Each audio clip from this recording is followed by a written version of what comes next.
fucking fuck herself. Oh God. Yeah, but you didn't enjoy being around the kids, right? No, I didn't mind being around the kids at all. It wasn't a problem. But when they come barging and knocking on your door at 5 in the morning when I'm on vacation, I wake up every fucking day at an ungodly hour. I'm on vacation. I want noon. I want to be able to get up, throw my fucking clothes around, and have some fucking Mexican pick it up. But was that an issue for her? Did she not understand this? I mean, to the degree that you felt... That was an issue. It was like, no, why don't you stay at the house? So the therapist was like, no, let him. Why aren't you giving him this freedom? He's saying he'll be there. He's be there on Christmas and everything, but he needs time to get away from the whole thing. I mean, it sounds like you weren't that unhealthy. If you were able to sustain this for 8 years, chances are you can't be that big of a lunatic. I mean, unless, you guys had complementary sicknesses, which is what my brother told me. It might be. I don't know. Complementary sicknesses. But it got to the point, though, where the big breakup was in Atlantic City, and I'm playing blackjack. And I'm in the fucking, like, heavy hitter section. Yeah.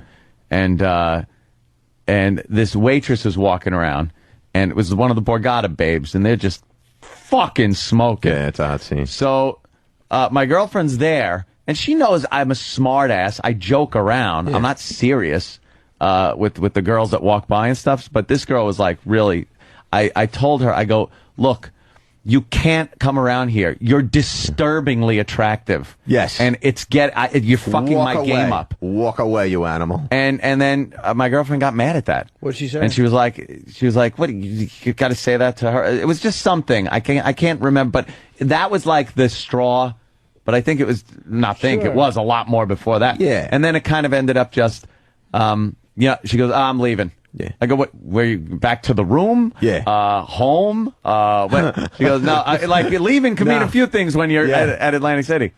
So she goes, no, I'm getting a U-Haul and really? I'm getting my stuff and I'm leaving. I was like, okay. Shit. That seems like an odd way to do it. Yeah, that's what I thought. I mean, if that's the straw that broke the camel's back, that seems like, I mean, obviously a lot led up to that, but that seems like that seems they strange. all want the fucking life. They all want a comfortable life. This is all women.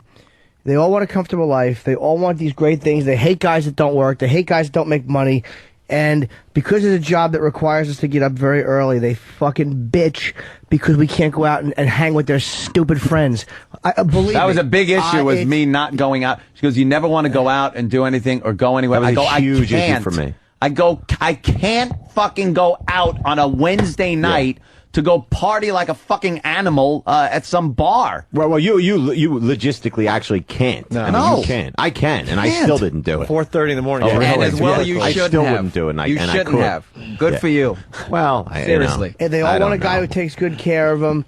And you were a good boyfriend. You didn't fuck other girls. I know. Yeah, but you guys have to take responsibility for something. We all want to be connected, and then we can't really be connected, and they don't find it fulfilling. And I mean, we have complementary sicknesses to some degree. It's not just them. Yes and no, but we don't complementary bank accounts. Yeah. The bottom line is this. Right. Fucking, not that it's money is everything. You're right, but they just, women are very bizarre when they complain about your job. It's like, you know what? Fucking shut your face.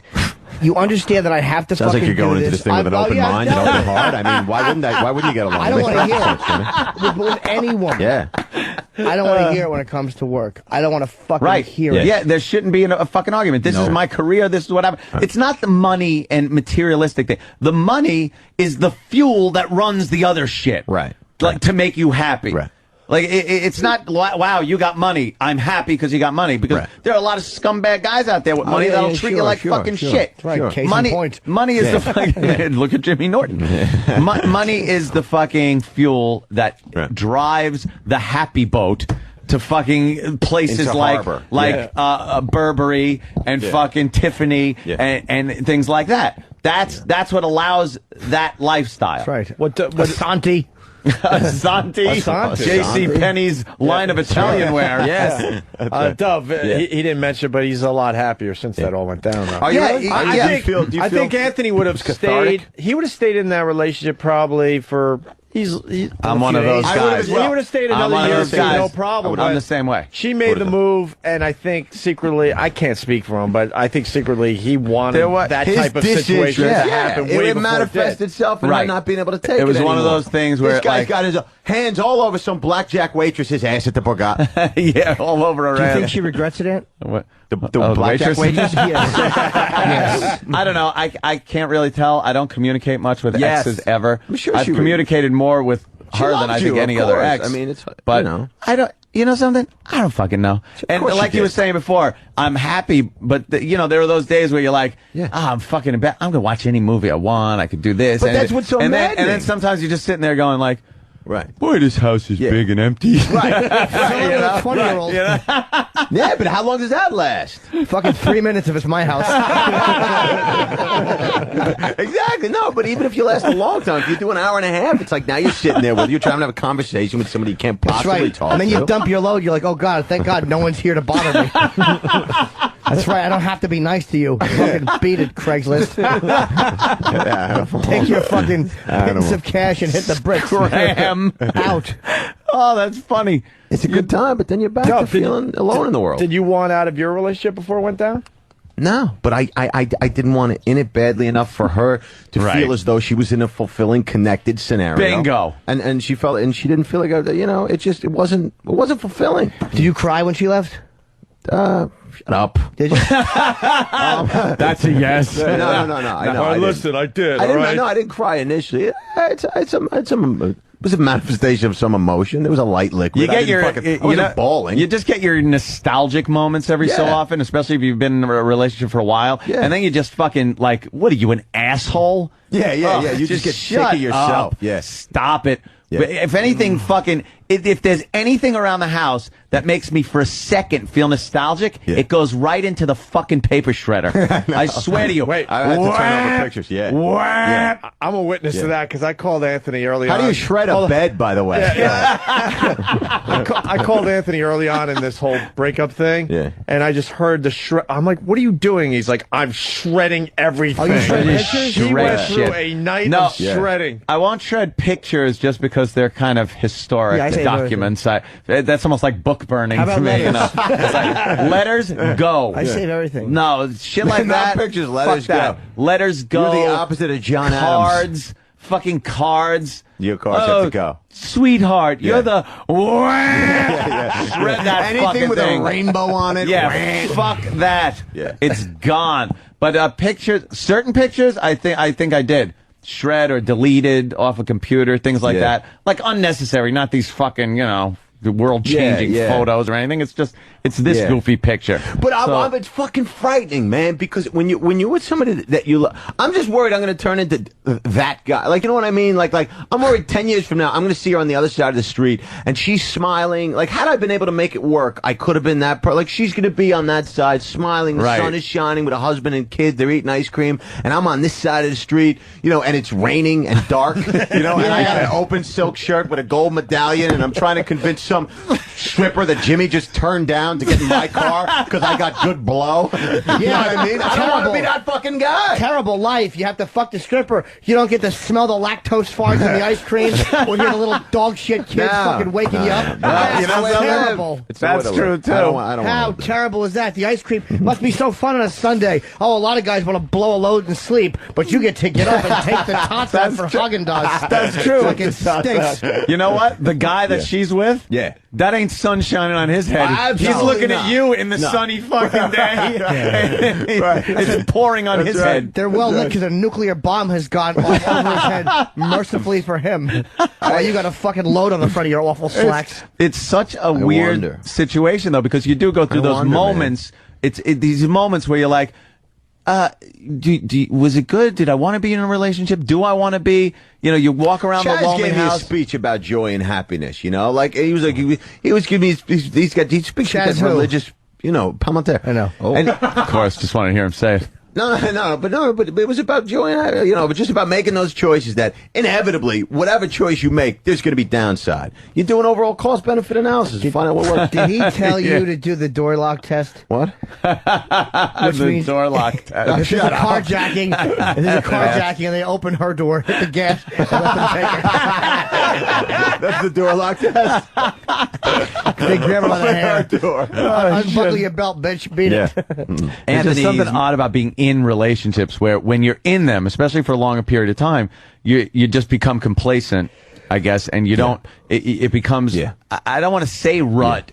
But it's very rut-ish. And it seems like I maybe the one thing that helps sustain. Yeah, no, it's definitely rut-ish. Say rut. Yeah, it's rut-ish. Yeah. Way to avoid rut. Yes. Put ish. Gutter with different letters. Probably kids though add to the ability to sustain it only because it's the emphasis is no longer on yourself. It's a mutual responsibility. I think that sucks because then you are no longer the important people in each other's lives. That's right. You're there for these fucking You're there to kids. facilitate the raising of I've children. heard whoever told me this though, but your replacements. Yeah. You're fucking there to care for your replacements on the planet. Yeah. And I don't know. I've never been into fucking kids. I've never wanted to have them. Nope. I feel it ruins the life I kind of want to have until I can't do it anymore. That was a point of contention with us as well. It wasn't with her? Was that part of it as well? No, she didn't want to have kids either. Really? Where'd you find her? Yeah, I know. That was a good feature, believe me. Yeah. But it's one of those things where you can just pick up and fucking go somewhere and not did you get the pack and play? Oh, you got to pack like you're going to the top of K2 every time you leave the house when you want to take a fucking kid to Starbucks. Did you get the bottle? Did you get the bag? Did you get shut up? There's nothing worse. You get him a job. You pull into a fucking parking lot and there's no spots. Yeah. You see a woman with 2 kids in her hands gets to her car and you're like, all right, you think for a second, maybe I'll get lucky and this won't take 8 hours for her to back out. Bags. She's strapping them in car seats. Yeah. She's fucking bags. And for what? For what? So that, 5 years from that point, you get to you work and you'll get a call from your wife and she says, honey, he just took his first step. Yeah? Hopefully if it was into a fucking taxi. Get him out. Especially if it's 5 years later. How dumb is this fucking kid? All atrophied legs. What is he, part boy, part turnip? Well, they speak there first, too. Never wanted that. Never wanted the kid thing or anything. But into the kids. But I do agree with you that I think that does hold people together. Yeah. I mean, obviously, people said, "Oh, we stay together because of the kids." Just like almost genetically, I would imagine it would kick in. That who was the guy? Two different evolutionary theories. Dr. Philip Rushton of the University of Western Ontario. But anyway, what did Dr. Rushton say? No. This was something that Nataman was saying. I don't know if it was some sort of racial theory. I walked in with my female friend the other night, and he goes, "Who's your friend?" To her. Oh, Jesus. Shit. Hold on, rapist. Who's your friend? Way to ask. I didn't care. She's only a friend. Does people know Nataman? They don't. He's been sort of like a Woody Allen character. Yeah, he's been on. Yes. But Nataman came out to L.A. Woody Allen and Richard done Speck. shit to me. These guys have never heard the Nataman. No, they don't know. Nataman Wait, keeps tell going. the story, the one we haven't heard. Well, no, Nataman keeps going. This was a few years ago. He goes, I need a piece of tail. I want some tail, like that, And so finally, I get these 2 chicks. One of them is crazy enough to I got opposing couches. I get him up to my apartment with Nataman. He comes up, and I see him, and he keeps telling me he's going to bang. He wants some tail. I'm on the opposing couch, and Nataman looks at me.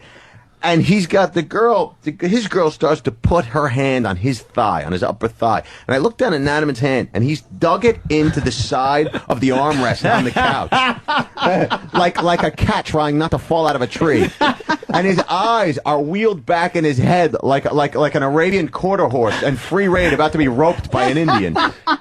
And I get up and I got my piece out. I pull it out, because I'm about to go bang. And I get up and I go, Dan, are you okay? And Dan just looks at me, goes, this is not my scene, man. Gets up, walks into the fucking bathroom. He's a funny guy. That's fucked up. It's fucked up. No, but he's so like, I don't know if he necessarily sees himself as the world sees him. He was horrified. He showed up. I was doing that show in L.A. Shows up at the trail. He's awkward. Shows up, knocks on the door. I haven't seen him in 2 years. Didn't even say hi. He just goes, "Where's craft service?" And he's wearing volleyball shades and a shirt with the rings around Saturn on it and a slim jean and a side-buckled pilgrim shoe. And he says to me, he goes, "I come out to filthy L.A. pilot season. I get one audition. One audition." He goes, "I walk in the room. Bunch of nerds! Bunch of nerds!" He was shocked that it wasn't Brad Pitt, Benicio del Toro. He was horrified that they were sending him out on parts that weren't the romantic lead, you know? Bunch of nerds. Bunch of nerds in this room. That is really funny. That is funny. Natterman. We Who's don't your know. friend? He's a classic. We love Natterman. We just don't know what to do with him on the radio yet. I say he have him hasn't come come in into for his own everybody. yet. He hasn't come into his own on the show yet. He's very funny. He just doesn't He's talk about really it. funny. When me and Dave, sometimes we wheel back and forth. Dan's a close friend of mine. Yeah. And he sometimes these guys are good goes together.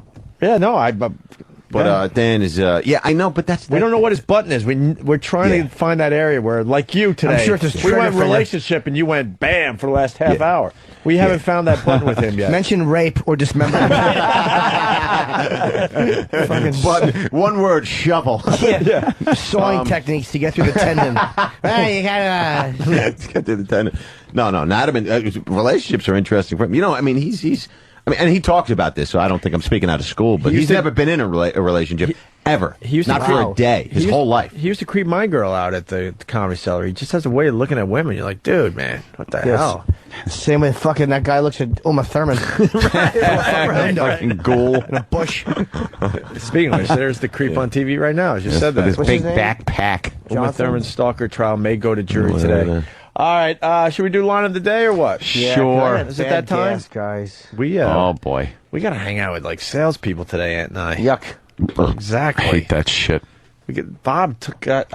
They talked Bob into getting us to do this dumb thing today. That's because there's going to be a big wig there. Who? A couple of big wigs. Yeah. The biggest of the big wigs. Yep. And then radio got big wig. Yep. And we have to, shake hands with advertisers. Yep. And go up on stage and something and say something. And riff. They And want us to- riff. they We want got to us- riff about. They're like, open it. They could just riff for 2 to 4 minutes, and then they. I want you to just talk about how CBS and technology has kind of joined together to make this like very interactive kind of What thing. kind of And make it presumption funny. is it that you could use? You're supposed to, just fucking Yeah, make just- it funny. I'll riff on it. That's great. Not too much pressure. Have you seen the CBS websites? They're fantastic. I had a corporate. They asked me to do 30 minutes on hair care products. Oh, great. Fuck you. They're like, can you just come in and do like 30 on hair? The Oh, yeah. nerve. They should have done cancer wig jokes. They think this is easy. Yeah. We Just do have it. we have pressure every day to try to make Yeah. this shit sound like something entertaining, and they're like, yeah, they'll just go up there and riff. They're riff. They're okay. That's what we pay them for. Yeah. Yeah, just send them up. And we're in the mindset, why don't we, instead of wasting 3 hours with these salespeople, that would be 3 hours maybe we could relax, get some sleep. Do and nothing. for the next Watch show, TV. Get out of a relationship. Fucking dynamite a connection with a woman. We're heading toward line of the day. This AshleyMadison.com might be your thing, Dove. People that want to cheat. Prostitutes? That's There's an one. actual website for people that want to cheat. Right, They right. they don't hide what Right. they're all about whatsoever. Yeah, Right. married people could get on there and hook up. Do we know anyone from AshleyMadison.com? We had a bore on, man. Oh my God. What was I it was there. for? I was here when he called in. I'm sure his website's great, but he was a bore. I don't What were care we about talking that. about? We were talking about Ashley Dupree, I guess. I don't remember. Spitzer's chick. Oh, yeah. And we need like an expert opinion, and oh my God. I want a connection. That's what I'm saying. Like a swing Really? scene. A swing scene would just be the way to go. I mean, if you're gonna, I guess then you would have to I have. don't want to these- just take my dick out in the middle of a room. Well, no, you don't have to do it like that. There's Unless I'm off- teaching. You've done some of that swinging? Oh yeah, no, I know a little bit about the swing scene, and they have Patrice is off-premise into places. it, too. Yeah, well, I don't go to those Wait, places. Drew, you're into it too? No. I'm just acknowledging Patrice's Tristan the whole swinger market. He's nuts with that shit. Yeah, but you gotta bring somebody to switch. I mean, you gotta have something to trade. You can't just go barging in. Yeah, because every fucking guy I know is like, can I go alone? I was like, no, you can't go alone. There'd be one fucking chick that spent her life in a closet, just got out, standing there, and 1,000 guys from Seaside Heights jerking off. You can't just go alone. No, it's like showing up at a card game with no money. You know, like, just deal me in. Yeah, no, you got to put some money in. Play. I just want a shot at the winnings. Ant's house is a I want to swinger fuck house your right wife. now. I don't want to trade nothing off. You could, but can't you just like get some chick that you don't really know to go with you? Well, you can if you can convince her. Well, certainly you can pay her, or you can try and find somebody. It's probably not hard. You do some work on the internet. You could find a like-minded scenario. You like going to those clubs? Not my thing, but it beats the average lounge. After a while, you start going out. It's like, oh, really? You have appetizers? Great. Are those tapas? I can't wait to get there. I'd rather just see somebody banging on a table, even if I'm not involved. Yeah. Just seems like a more enjoyable place to spend time. Make sure Poe doesn't get my truck. It's got to be left here. I'm staying in. You should stay. We have a big night. I thought it was 7:30. No, we got to be there 5. 5? We could push 5:30, 5:45. That sucks. Let's say we'll push it to like close to 6. Ant's got to cancel his appointments at the Fuck Palace. Cancel all appointments. No, actually, I didn't want to go to the gym today. And then I kind of want to go home. It's kind of nice to be home. That's what I have a house for.